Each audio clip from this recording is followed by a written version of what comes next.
สุดท้ายบงปูนตงอคนนี้สำหรับปุ่งไม้บงปูนตงอคนนี้ได้จังเกิดลุยบ่คือถ้าขนมทั้งไง3 tới 40 ដុល្លារក្នុងមួយថ្ងៃ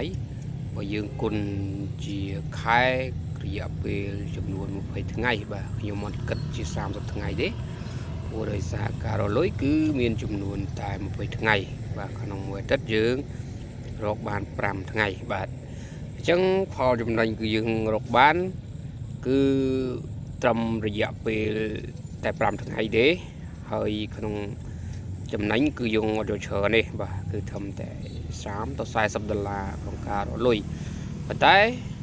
ក្នុងនោះទាមទារបងប្អូនទាំងអស់គ្នាមានដើមទុនចំនួនរហូតដល់300 ដុល្លារបាទលុយ300 ដុល្លារគឺយើងអាចបង្កើតឲ្យបាន70,000 ដុល្លារក្នុងមួយខែបងប្អូនជឿទេបាទកុំអាតន់ជឿសម្ដីខ្ញុំព្រោះយើងមិនទាន់បានជោគជ័យដូចគ្នាបាទប៉ុន្តែយើងនឹងទៅមើលការអនុវត្តទាំងអស់គ្នាជាក់ស្ដែងបាទឥឡូវនេះគ្រាន់តែខ្ញុំតែធ្វើជាវីដេអូមួយដើម្បី